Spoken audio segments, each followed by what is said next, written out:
bersama-sama bahu-membahu hidup dalam Bhinneka Tunggal Ika, sama-sama membangun bangsa Indonesia ini, membangun kerukunan hidup beragama, ya monggo mari bersama-sama. Tapi kalau masih tetap terus-terusan dengan ajaran sesatnya, suka menyesatkan orang lain, mengkafirkan orang lain, membid'ahkan amaliyah orang lain, merezim tauhidkan Indonesia, ya silakan. Kelompok ke barat kamu kalau masih begitu, enyah dari bumi NKRI ini.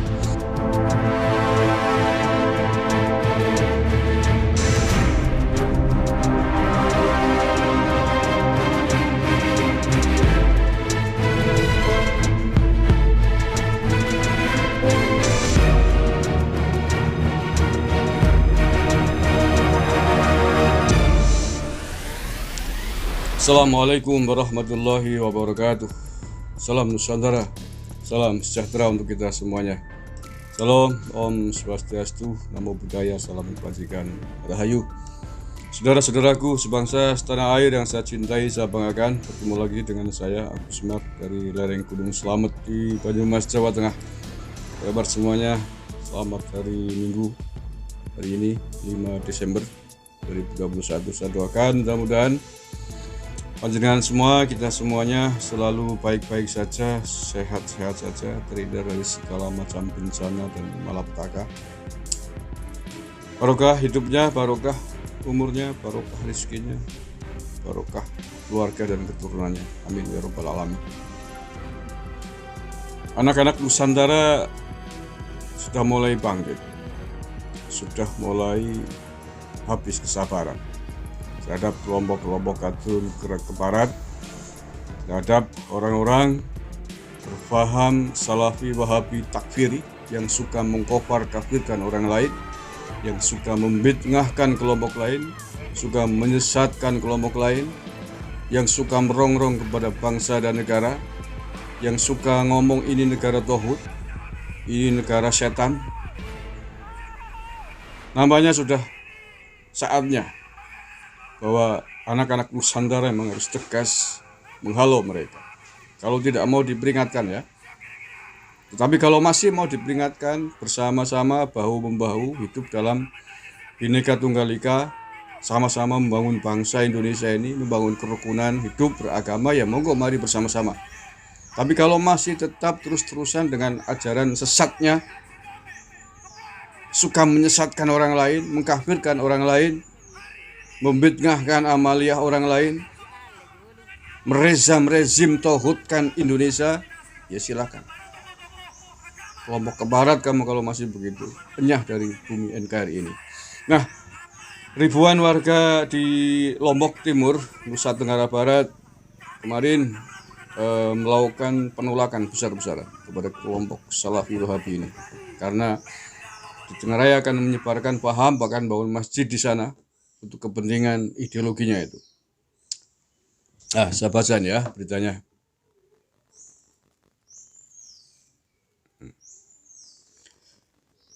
Ini warga desa Memben, Lombok Timur tolak pembangunan masjid aliran Wahabi.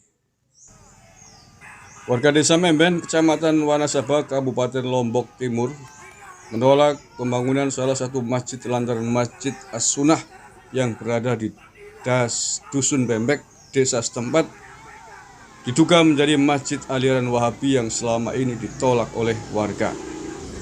Bentuk penolakan ditunjukkan dengan menggelar aksi demo di kantor desa Memben pada hari Kamis 2 Desember kemarin. Menurut Ahmad Asdarudin, Ahmad mungkin lah ya ini nulisnya.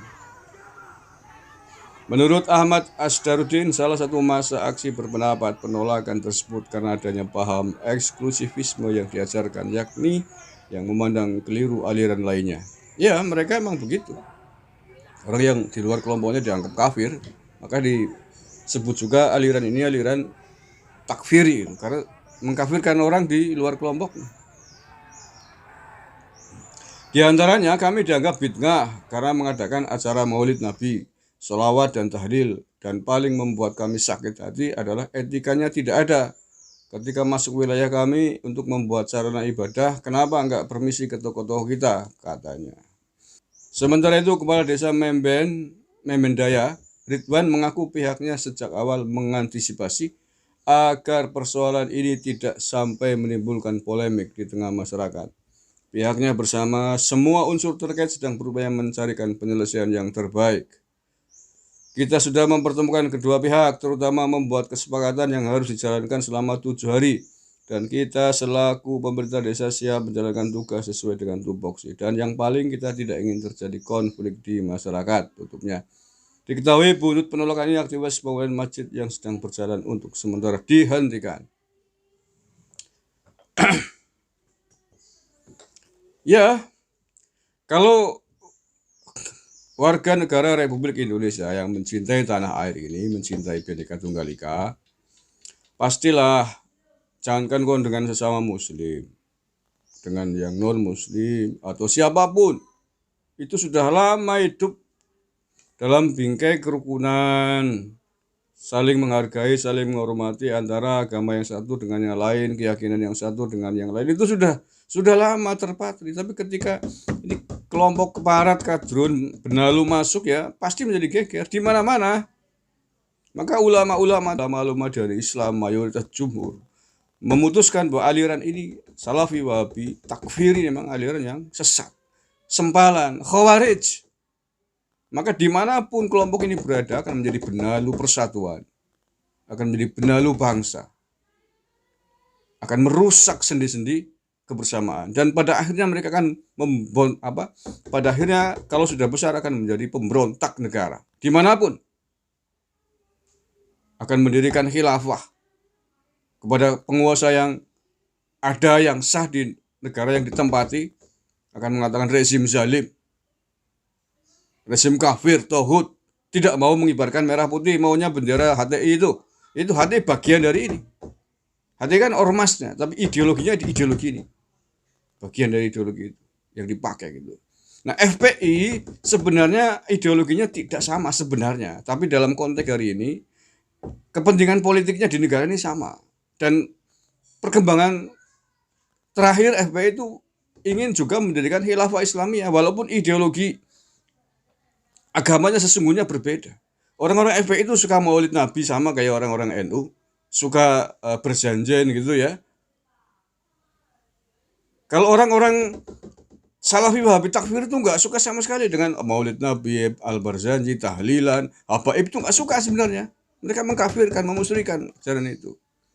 Tapi hanya karena kepentingan politiknya sama-sama memusuhi pemimpin negara kita yang sah, kemudian mereka bersatu hari ini, termasuk di dalam acara reuni 212. Sesungguhnya di antara mereka yang berkumpul bareng-bareng itu kayak minyak dengan air. Swear. Secara ideologi ya. Hanya kepentingan politiknya yang sama memusuhi Jokowi, memusuhi pemerintah kita hari ini. Mereka bersatu. Tetapi seandainya kok mereka kemudian memenangkan politik, walaupun saya kira di Indonesia jangan berharap lah, kalian tuh akan jadi tepung kalau berani di Indonesia. Takak itu siji. Itu pasti mereka konflik, clash, karena ideologi dasar pemikiran agama mereka berbeda. Yang satu suka habaib, yang satu suka berjanjian maulid, yang satu anti. Yang membawa bendera HTI itu nggak suka tuh dengan sesungguhnya. Dengan amalia orang-orang NU, amalia orang-orang FPI yang suka maulid itu nggak suka sebenarnya. Makanya ketika umpamanya kok mereka kemudian menang, ingin mendirikan khilafah, pasti mereka tarung sendiri itu. Akan rebutan siapa khalifahnya. FPI akan mengangkat Habib Rizik sebagai khalifah, imam besarnya. HTI juga pasti akan mengangkat yang lain, mungkin Bakhtiar Nasir atau siapa, Yusmanto atau siapa lain. Pasti akan tarung sendiri, kayak di Timur Tengah itu, di Afghanistan itu ada Taliban, ada ISIS itu, ada yang lain, ada Al-Qaeda gitu. Sama-sama ingin khilafah, tapi mereka saat ini yang satu menguasai, yang lain memusuhi, ngebom, dar. Ya pokok kabeh, kapan akan tenang, kapan akan menyekolahkan anaknya, kapan akan mendidik anaknya. Hari ini anak-anaknya menjadi generasi yang bodoh, tidak pernah ikut pendidikan, tidak ikut sekolah. Adanya hanya bagaimana cara nembak, cara membunuh yang lain. Wallahu alam. Masya Allah. Naudzubillah min dzalik. Indonesia harus tetap kita jaga bersama-sama. Tidak boleh kelompok sempalan kadrun keparat ini akan mengganggu, mengusik tanah air yang kita cintai ini. Tanah air di atas bumi Nusantara yang berbeda-beda dengan penuh keindahan. Harus kita rawat, harus kita jaga dengan cara bagaimana kita menjalin kerukunan bersama agar perdamaian, keindahan bisa tetap kita nikmati di tanah air Indonesia yang kita cintai ini. Terima kasih. Wallahul muwaffiq ila aqwamit thoriq. Assalamualaikum warahmatullahi wabarakatuh. NKRI harga mati.